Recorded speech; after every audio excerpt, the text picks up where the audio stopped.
everybody. So this is going to be a bit ironic. I'm talking about mindfulness and going a bit more analog, but should you feel the need to tweet or gram, you can use the hashtag #SlowSocial, and my handle on Twitter, Instagram, and Medium is @Tatiana, which I negotiated for when I joined Twitter.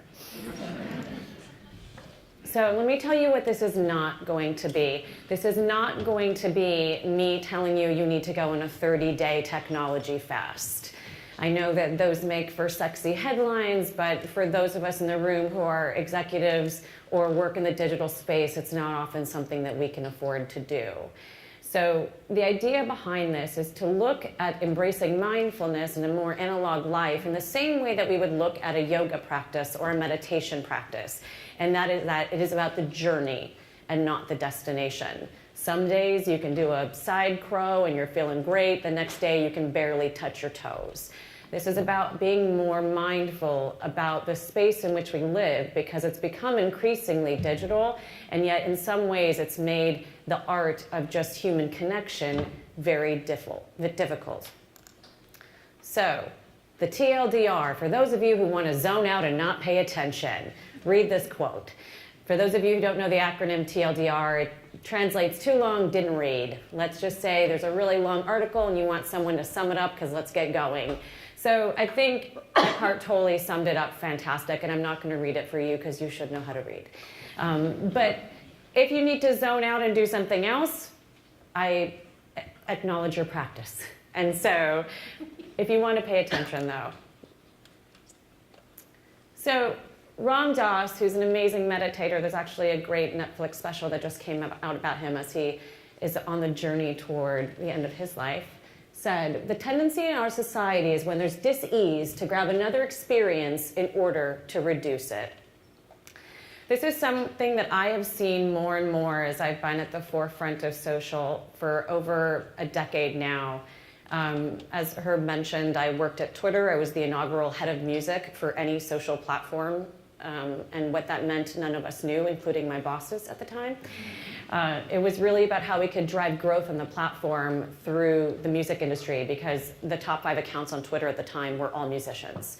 And so part of my KPIs were developing KPIs for the music industry, as well as finding a way to use music to drive growth on Twitter.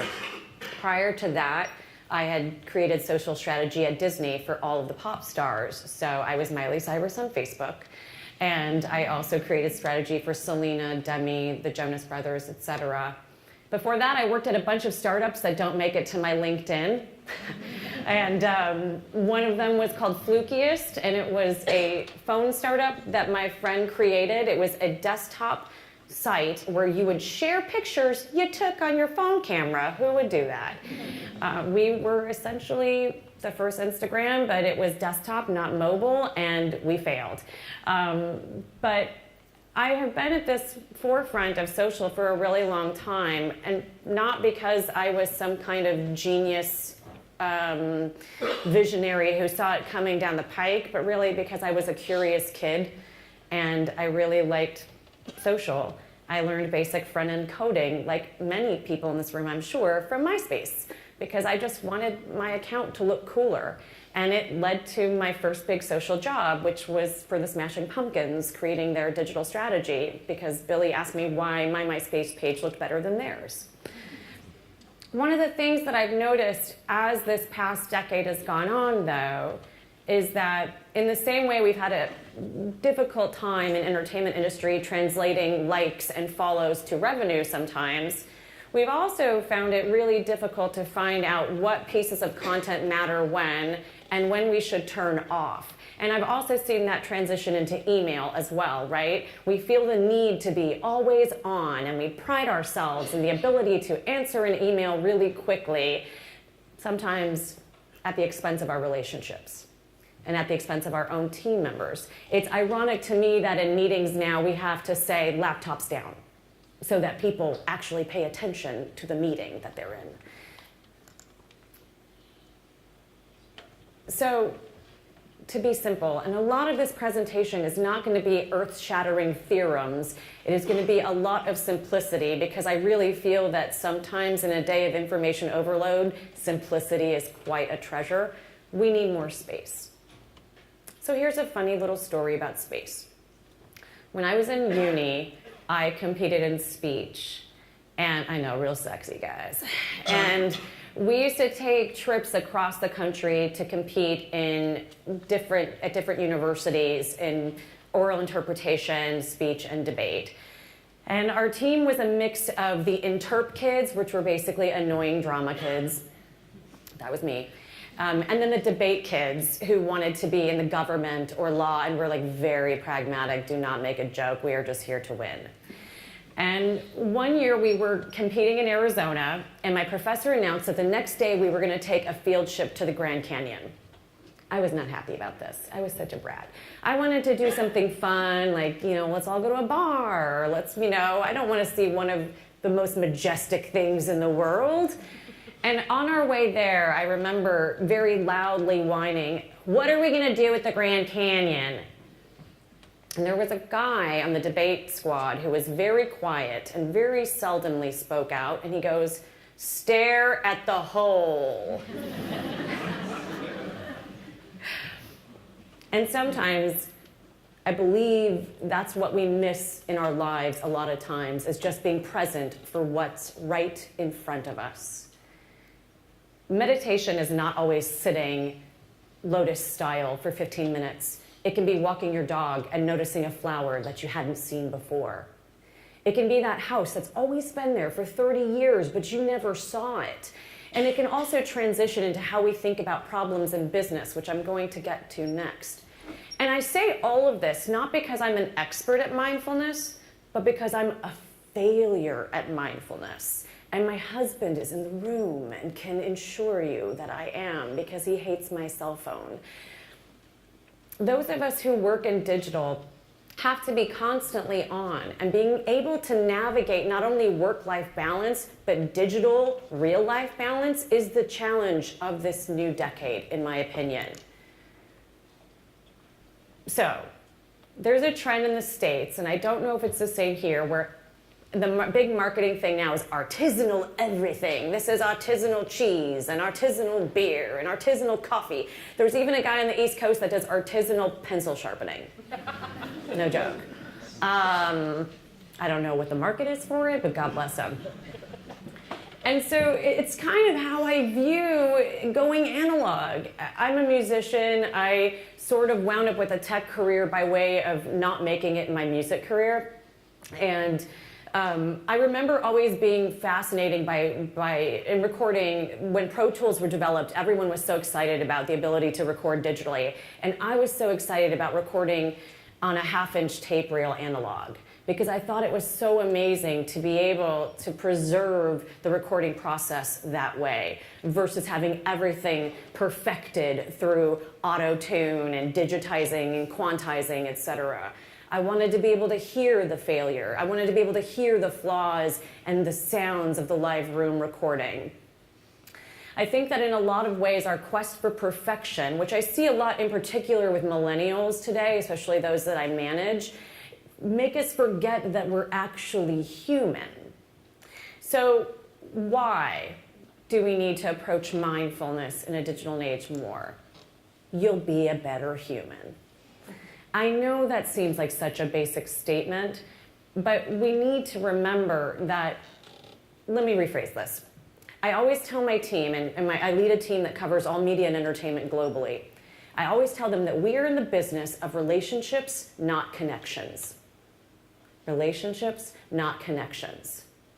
I can work with someone over here today, and if I treat them in a transactional way and then discard them and then lose my job tomorrow, who knows that they might not be on the other end of a hiring manager tomorrow.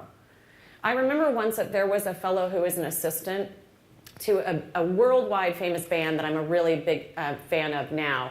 But 10 years ago, he worked at a very not sexy startup that no one really cared about. And he came to Disney when I was there, and I was really nice to him and helped him out and helped him get some early wins. And a decade later, when people were trying to get into this band playing a private show, and it's a band that usually sells out stadiums, and they were playing a show for 100, I was one of the only people that he hooked up with a free ticket, simply because I had been nice to him a decade earlier. We are in the business of relationships and not connections. You'll be a better creative by being more mindful. Staring at your computer does not create a lot of bursts of creativity in my book. I find I write the best songs when I'm not at my piano. I find that I come up with a lot of management solutions when I'm not staring at a spreadsheet. A lot of times we're able to think differently by moving on. And you'll be a better boss and colleague. There's nothing worse than having that manager or colleague who doesn't look at you when you're in a meeting, or is constantly late, or constantly running out the door. It's even worse when you're that person. And you know it if you are. It doesn't feel great. So now that we know the why, let's look at the how.